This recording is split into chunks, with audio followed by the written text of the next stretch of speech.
Voter তালিকায় বাবার থেকে 5 বছর বেশি বয়স মেয়ে, শুনানিতে ডাকায় বিএলওকে মারধরের অভিযোগ নদিয়ায়। তারেকের শান্তিবাণীতেও কাজ হলো না। বাংলাদেশে 2 শতাধিক নির্বাচন পরবর্তী হিংসা, নিহত 3। পাঁশকুড়ায় বন্ধুদের বাঁচাতে গিয়ে বন্দে ভারত ট্রেনের ধাক্কায় মৃত্যু যুবকের। 4 বছর পর বাংলাদেশে গম রপ্তানিতে নিষেধাজ্ঞা তুলল দিল্লি, পালাবদলে বন্ধুত্বের বার্তা। 100 দিনের কাজে গান্ধীবাদ, এবার কেন্দ্রের নয়া আইনকে চ্যালেঞ্জ করে মামলা মাদ্রাজ হাইকোর্টের। খুলে গেল যুবসাথী প্রকল্পের অনলাইন আবেদনের পোর্টাল, নিজের মোবাইল থেকেই করুন সাবমিট। অর্জুনকে পুঁতে দেওয়ার হুঁশিয়ারি হুমায়ুনে, পাল্টা কি বলছেন অর্জুন? ভিক্ষা নয় চাকরি চাই, মমতার যুবসাথী প্রকল্পকে ধুয়ে দিলেন তমগ্ন শুভেন্দু। প্রেম দিবসে ভাইপোর সঙ্গে উদ্দাম, হাতে নাতে ধরলেন স্বামী, তারপর যা ঘটল।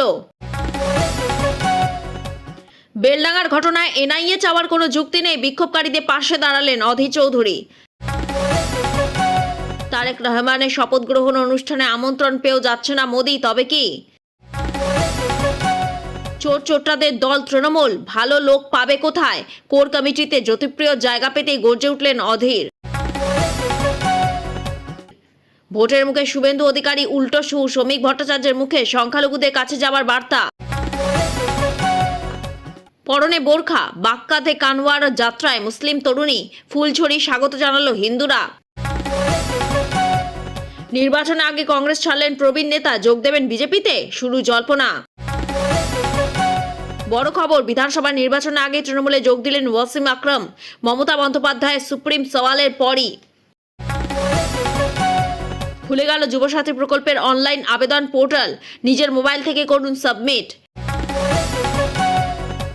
রাসায়নিক কারখানায় ভয়াবহ অগ্নিকাণ্ড, পুড়ে মৃত্যু 7 জনের। কেউ মাস্টার ডিগ্রিতে ফার্স্ট ক্লাস, কেউ চার্টার্ড অ্যাকাউন্টেন্সি নিয়ে লেখাপড়া করছেন, বেকার ভাতার লাইনে দাঁড়িয়ে এরাও। সেলিম শতরূপদের জন্য খাপ খাওয়াতে পারছি না বলে সিপিএম ছাড়লেন প্রতীক উর। নিয়োগের দাবিতে ফের বিক্ষোভের টেট চাকরি প্রার্থীরা, বিকাশ ভবন অভিযান ঘিরে ধুন্ধুমার। সোনার দামে বড় পতন, মধ্যবিত্তের মুখে হাসি, জানুন আজকের দর। 15 দিনে 12 জনের মৃত্যু হরিয়ানায়, পানীয় জলকেই দুষছেন গ্রামবাসীরা, দিশেহারা স্বাস্থ্য বিভাগ। দাদা অধীরকে জেতাতে তৈরি মমতা, শুভেন্দুর বিরুদ্ধেও প্রার্থী দেওয়ার হুঙ্কার হুমায়ুনের। সিপিএম নয়, ব্যক্তি সেলিমকে এমএলএ করে আনতে সমর্থন করব, বড় দাবি হুমায়ুনের। ভোটমুখী বাংলায় রাস্তা দখল চাকরি প্রার্থীদের থালা সাজিয়ে চলল বিক্ষোভ। এবার অনলাইনে যুবসাথীর ফর্ম পূরণের সুযোগ, ক্যাম্পের চাপ কমাতে বড় পদক্ষেপ নবান্নর। এতক্ষণ শুনছিলেন সংবাদ শিরোনাম, এবার আসছে বিস্তারিত খবরে। এবার অনলাইনেই যুবসাথী ফর্ম পূরণের সুযোগ, ক্যাম্পে চাপ কমাতে বড় পদক্ষেপ নবান্নর। যুবসাথীর আবেদন প্রক্রিয়া শুরু হতেই ক্যাম্পগুলোতে উপচে পড়া ভিড়। রাজ্যে 2-1 জায়গায় ভিড়ের কারণে অশান্তি পরিবেশ তৈরি হয়েছিল, সেই কারণেই ক্যাম্পের চাপ কমাতে এবার বড় পদক্ষেপ নবান্নর। এবার অনলাইনে যুবসাথী ফর্ম পূরণ করা যাবে, অর্থাৎ ক্যাম্পের লাইনে না দাঁড়িয়ে যুবসাথীতে নথিভুক্ত করতে পারবেন নিজের নাম। ব্যাপারটা ঠিক কি? বেকার ভাতা যুবসাথী প্রকল্প ঘোষণা করেই রাজ্যে 294টি বিধানসভা আসনের ভিত্তিতে ক্যাম্প চালু করার কথা ঘোষণা করেছিলেন মুখ্যমন্ত্রী মমতা বন্দ্যোপাধ্যায়। জানা গিয়েছে, অনলাইন থেকে যদি কেউ ফর্ম ডাউনলোড করেন, সেটিও পূরণ করে জমা দিতে হবে ক্যাম্পেই। কিন্তু শুরুর দিনেই ক্যাম্পগুলিতে যে জনসমুদ্র দেখা গিয়েছে, তাতেই বড়সড় সিদ্ধান্ত নিল নবান্ন। এবার অনলাইনে পূরণ করা যাবে যুবসাথী ফর্ম। কিভাবে আবেদন করবেন? প্রথমে চলে যান https://apaswb.gov.in এই ওয়েবসাইটে। সেখানেই পেয়ে যাবেন ক্লিক টু অ্যাপ্লাই। সেখানে ক্লিক করলে খুলবে আরেকটি পেজ, সেখানে মোবাইল নম্বর দিয়ে রেজিস্টার করতে হবে, তারপর মিলবে ফর্ম। অনলাইনে যাবতীয় নথি দিয়ে সাবমিট করলেই আপনার কাজ শেষ। সবশেষে আবেদনপত্রটি ডাউনলোড করে রাখতে হবে। প্রথমে চলে যান https://apps.wb.gov.in এই ওয়েবসাইটে। সেখানেই পেয়ে যাবেন ক্লিক টু অ্যাপ্লাই। সেখানে ক্লিক করলে খুলবে আরেকটি পেজ। সেখানে মোবাইল নম্বর দিয়ে রেজিস্টার করতে হবে, তারপর মিলবে ফর্ম। প্রসঙ্গত, এই প্রকল্পের সুবিধা পেতে 21 থেকে 40 বছর বয়সী হতে হবে। যদি কোনো রকম স্কলারশিপ পেয়ে থাকেন তাতে কোনো সমস্যা নেই, তবে স্কলারশিপ ছাড়া যদি রাজ্য সরকারের অন্য কোনো জনমুখী প্রকল্পে আওতায় থেকে থাকেন তাহলে যুবসাথী সুবিধা মিলবে না। প্রাথমিকভাবে 5 বছর প্রতি মাসে এই টাকা পাবেন। তারপরও যদি কেউ বেকার থাকেন সেক্ষেত্রে রিভিউ করে সিদ্ধান্ত নেওয়া হবে বলেই খবর।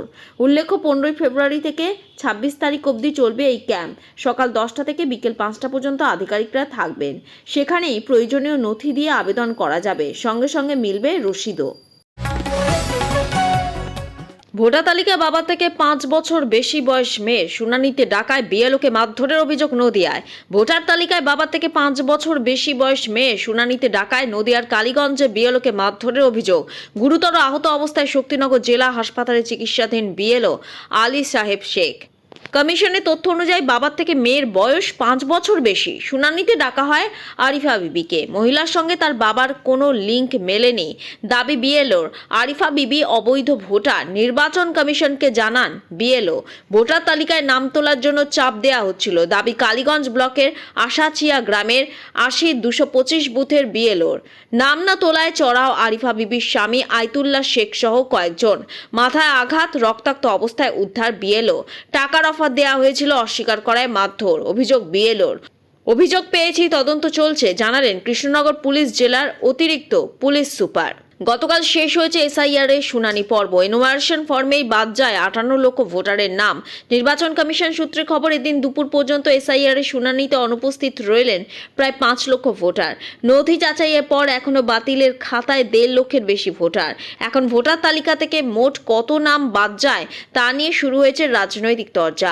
28 ফেব্রুয়ারি পশ্চিমবঙ্গে চূড়ান্ত ভোটার তালিকা প্রকাশ করবে নির্বাচন কমিশন। আর এসবের মাঝখানেই সবচেয়ে বড় প্রশ্ন হচ্ছে, এসআইআর প্রক্রিয়ার শেষ পর্যন্ত এ রাজ্যে কত ভোটারের নাম বাদ যাবে।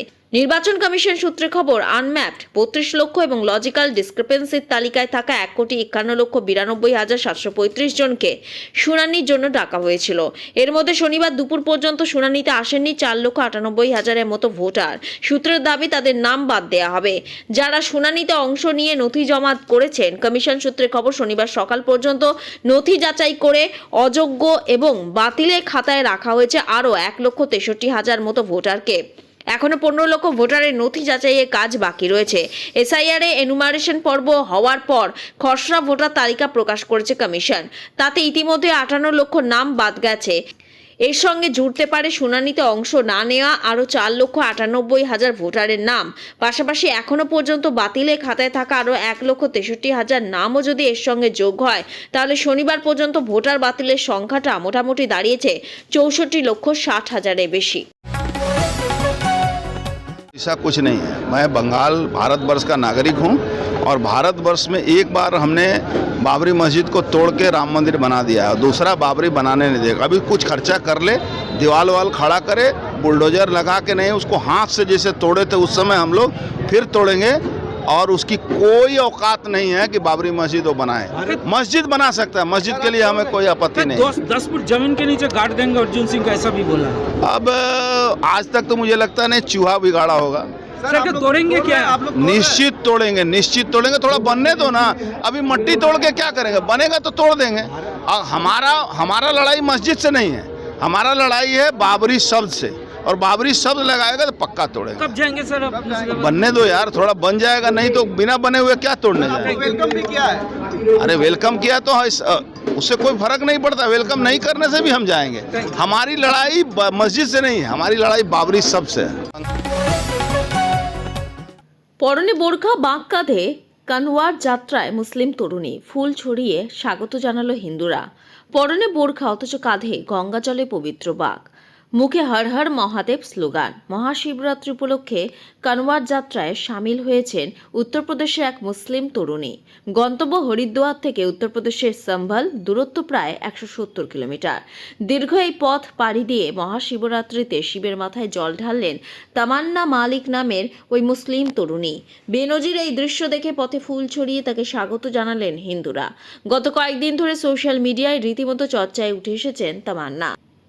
সম্বল জেলার বদনপুরে বাসাই গ্রামের বাসিন্দা এই মুসলিম তরুণী কানওয়ার যাত্রায় অংশ নেওয়ার তথ্য সামনে আসতেই যাত্রাপথে বিভিন্ন স্থানে ফুল ছড়িয়ে তাকে অভ্যর্থনা জানাতে দেখা যায় হিন্দু সংগঠনগুলিতে। দেওয়া হয় পুলিশি নিরাপত্তাও। গত রবিবার গ্রামে ফিরে সম্বলের খেমনাথ মন্দিরে শিবের জলাভিষেক করেন তিনি। তামান্নার দাবি, ভিন্ন ধর্মের যুবককে ভালোবেসেছিলেন তিনি, মানত করেছিলেন যদি তাদের বিয়ে হয় তবে কানওয়ার যাত্রায় অংশ নেবেন। সেই মতোই এই ধর্মীয় যাত্রায় অংশ নেন তামান্না।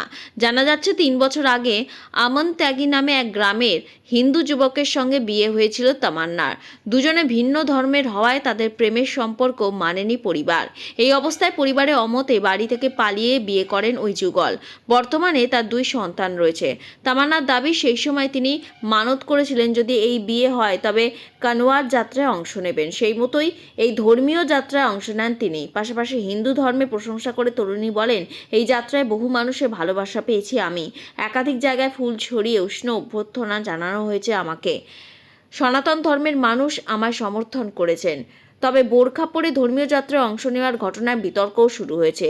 এই প্রসঙ্গে তামান্না বলেন, আমি সর্বদা বোরখা পরে এসেছি। এই পোশাকে আমি অভ্যস্ত। মানুষের পোশাকে আপত্তি কি আছে আমি সত্যিই বুঝি না। সোনার দামে বড় পতন, মধ্যবিত্তের মুখে হাসি। জানুন আজকের দর, আজকের বাজার দর। সোমবার 16 জানুয়ারি সোনার দাম এক ধাক্কায় অনেকটা কমেছে। বর্তমানে বাজারে 22 ক্যারেট সোনার দাম দাঁড়িয়েছে 14,545 টাকা। অন্যদিকে 18 ক্যারেট সোনার দাম কমে হয়েছে 11,940 টাকা। রূপোর বাজারেও বড়সড় বদল দেখা গিয়েছে। প্রতি কেজি রূপোর দাম এখন 2,41,692 টাকা। তবে মনে রাখা জরুরি, দোকানে গয়না কেনার সময় এই মূল্যের সঙ্গে অতিরিক্ত 3% জিএসটি এবং মেকিং চার্জ যুক্ত হবে। আজকে কলকাতা সোনার দাম 24 ক্যারেট 1 গ্রাম সোনার দাম 15,310 টাকা। 22 ক্যারেট 1 গ্রাম সোনার দাম 13,932 টাকা। 22 ক্যারেট 1 গ্রাম সোনার দাম 14,545 টাকা। 18 ক্যারেট 1 গ্রাম সোনার দাম 11,940 টাকা। রূপো 1 কেজি 24,01,692 টাকা। বিনিয়োগের সেরা সময়। দাদা অধীরকে জেতাতে তৈরি মমতা। শুভেন্দুর বিরুদ্ধে প্রার্থী দেওয়ার হুঙ্কার হুমায়ুনের। বামেদের সঙ্গে জোট জল্পনার জল পড়েছে। অন্যদিকে আইএসএফ প্রধান নওশাদ সিদ্দিকীও বামেদের সঙ্গে জোট করতে আগ্রহী। ফলে নতুন দল তৈরি করেও বিধানসভা নির্বাচনে আগে জোট সঙ্গী খুঁজে পেতে হিমশিম খাচ্ছেন জনতা উন্নয়ন পার্টির প্রধান হুমায়ুন কবির। তবে জোট সঙ্গী না পেলেও দমছেন না হুমায়ুন। বরং গত কয়েকদিন ধরে বহরমপুরে প্রাক্তন সাংসদ অধীর চৌধুরী স্তুতি শোনা যাচ্ছে হুমায়ুনের মুখে। এদিনও কলকাতায় অধীর প্রসঙ্গে হুমায়ুন বলেন, অধীর চৌধুরীর প্রতি আমার দুর্বলতা আছে, আমি দাদা বলি। তিনি যেখানেই প্রার্থী হবেন তাকে জেতানোর জন্য যা করা করব। প্রসঙ্গত কয়েকদিন আগে হুমায়ুন স্বীকার করেছিলেন গত লোকসভা নির্বাচনে অধীরকে হারানোর জন্য তৃণমূলের হয়ে কাজ করে ভুল করেছিলেন তিনি। রাজনৈতিক মহলে ব্যাখ্যা, সম্ভবত মুর্শিদাবাদে নিজের পায়ের তলার মাটি আরও শক্ত করতে অধীর বন্দনা শুরু করেছেন হুমায়ুন। হুমায়ুন অবশ্য এদিন দাবি করেছেন আসন রফা না হওয়ার কারণে তিনি বামেদের সঙ্গে জোটের আলোচনা বন্ধ করেছেন। আইএসএফ এর সঙ্গেও তার দল জোট করতে আগ্রহী নয় বলে দাবি করেছেন জনতা উন্নয়ন পার্টির নেতা। তবে হুমায়ুনের দাবি, অধীর চৌধুরী এবং মোহাম্মদ সেলিম নির্বাচনে প্রার্থী হলে তার দল সমর্থন করবে। ভরতপুরে বিধায়ক অবশ্য স্পষ্ট করে দিয়েছেন বামেদের সঙ্গে তার দলের জোট হচ্ছে না। জোট সম্ভাবনা শেষ হতেই এদিন সিপিএমকেও আক্রমণ করেছেন জনতা উন্নয়ন পার্টির নেতা। হুমায়ুন জানিয়েছেন জনতা উন্নয়ন পার্টি এবং তার সহযোগী দলগুলি কোথায় প্রার্থী দেবে আগামী 21শে ফেব্রুয়ারি তা ঘোষণা করে দেয়া হবে। একই সঙ্গে হুমায়ুন কবিরের হুঁশিয়ারি, মুখ্যমন্ত্রী মমতা বন্দ্যোপাধ্যায়, বিরোধী দলনেতা শুভেন্দু অধিকারী সদ্য দলবদল করে কংগ্রেসে যাওয়া মৌসুম বেনজির নূর সহ রাজ্য রাজনীতির সব বড় মুখদের বিরুদ্ধে বিধানসভা নির্বাচনে প্রার্থী দেবে তার দল। আগামী 21 তারিখ জোট নিয়ে চূড়ান্ত সিদ্ধান্ত। বামেদের সঙ্গে জোট করছে না জনতা উন্নয়ন পার্টি। আগামী 25 তারিখ আমি জানিয়ে দেব জনতা উন্নয়ন পার্টি সহ বাকি 7 দল কোথায় প্রার্থী দেব। 15 দিনে 12 জনের মৃত্যু হরিয়ানায়। পানীয় জলকেই দুষছেন গ্রামবাসীরা, দিশেহারা স্বাস্থ্য বিভাগ। ভোপালের ছায়া এবার হরিয়ানা। অজ্ঞাত কারণে পরপর মৃত্যু গ্রামবাসীদের। রিপোর্ট বলছে গত 15 দিনে হরিয়ানার পালওয়াল জেলায় ছায়ানাসা গ্রামে 12 জনের মৃত্যু হয়েছে, যাদের মধ্যে 5 জন স্কুল পড়ুয়া। মৃতদের অসুস্থতার লক্ষণ প্রায় একই। এই ঘটনায় আতঙ্কিত গোটা গ্রাম। পরিস্থিতি সামাল দিতে গ্রামে ক্যাম্প খোলা হয়েছে স্বাস্থ্য বিভাগের তরফে। মৃত্যুর কারণ এখনো অজানা, তবে গ্রামবাসীদের অনুমান বিষাক্ত পানীয় জলের কারণেই ঘটছে মৃত্যুর ঘটনা। গ্রামবাসীদের দাবি অনুযায়ী 15 দিন আগে গ্রামে অসুস্থ হয়ে মৃত্যু হয়েছিল 3 জনের। তারপর থেকে লাগাতার মৃত্যুর ঘটনা ঘটেছে। প্রতিটি বাড়িতে রোগীর ভিড়, অনেকেরই অবস্থা আশঙ্কাজনক। পরিস্থিতি খতিয়ে দেখতে গ্রামে এসেছে স্বাস্থ্য বিভাগের দল।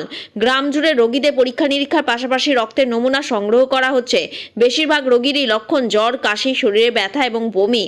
মৃতদের ক্ষেত্রেও রোগের লক্ষণ একই ছিল।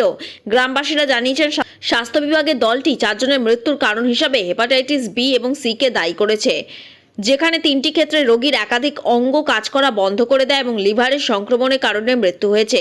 গ্রামে ক্রমাগত মৃত্যুর সঠিক কারণ এখনো প্রকাশ করা হয়নি।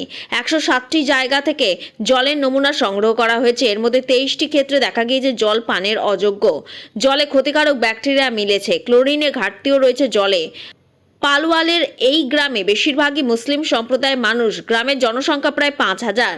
গ্রামবাসীদের আশঙ্কা বিষাক্ত পানীয় জল থেকে এই ধরনের ঘটনা ঘটছে। গ্রামে সাধারণত 3টি উৎস থেকে জল সরবরাহ করা হয়। গ্রামে কিছু বাড়িতে সরকারি জল সরবরাহ হয়। রয়েছে ভূগর্ভস্থ ট্যাঙ্ক এবং কিছু জায়গায় জলের ট্যাঙ্ক থেকে জল সরবরাহ হয়। মনে করা হচ্ছে এরই কোনো একটি উৎস থেকে অজ্ঞাত মৃত্যু। ভোটমুখী বাংলায় রাস্তা দখল, চাকরি প্রার্থীদের থালা বাজিয়ে চলল বিক্ষোভ। বুধবার রাজ্যে আসছেন কেন্দ্রীয় স্বরাষ্ট্রমন্ত্রী অমিত শাহ। ভোটমুখী বাংলায় ফের একবার সফরে শাহ। বিজেপি সূত্রে আগেই জানা গিয়েছিল মঙ্গল অথবা বুধবারে আসতে পারেন তিনি। এবার তাতেই শিলমোহর দিল কেন্দ্রীয় স্বরাষ্ট্রমন্ত্রক। ওই দিন দুপুর 1:35 কলকাতা বিমানবন্দরে নামবেন তিনি। তারপর বিএসএফ এর কপ্টারে চেপে উড়ে যাবেন মায়াপুরের উদ্দেশ্যে। সেখানে দুপুর 2:25 থেকে বিকেল 4:25 পর্যন্ত ইসকনে অনুষ্ঠানে থাকবেন কেন্দ্রীয় স্বরাষ্ট্রমন্ত্রী। সেই অনুষ্ঠান শেষে আবার বিকেলের দিকে ফিরে যাবেন দিল্লি। শাহের এই সফরসূচিতে কোনো রাজনৈতিক কর্মসূচি বা বৈঠকের কথা জানা যায়নি।